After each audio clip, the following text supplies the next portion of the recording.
2020, 2021లో అత్యంత ప్రాణానికి అపాయం కలిగించే కరోనా వైరస్ వచ్చింది, శివతాండం ఆడింది, చాలా మంది ప్రాణాలు తీసింది, వెళ్ళిపోయింది. చాలా మంచిది, వెళ్ళిపోయింది, అందరము గాలి పీల్చుకున్నాము. కానీ అది వెళ్తూ వెళ్తూ కొన్ని అనర్థాలు మనకి అప్పచెప్పింది. ఆ అనర్థాలతోటి ఆ చెడు ప్రభావంతో చాలామంది చాలా బాధలు పడుతున్నారు.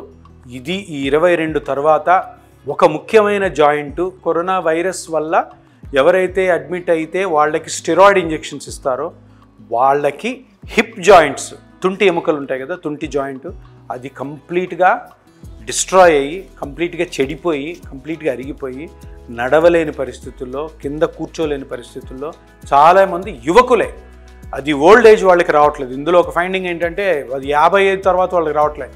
25 నుంచి 35, 40 వాళ్ళలో నేను దగ్గర ఒక 300 మందికి ట్రీట్ చేసి ఉంటాను. దీన్నే avascular necrosis of the hip joint అంటారు. అంటే అది ఒక బోన్కి రక్త ప్రసరణ తగ్గిపోతుంది. అది తగ్గిపోయినప్పుడు ఈ 2 బోన్స్ మధ్యలో ఉండాల్సిన గ్యాప్ తగ్గిపోయి ఇది స్ట్రక్ అయిపోయి నడవలేక నొప్పితో బాధపడుతూ కూర్చొని కూడా కూర్చోలేదు.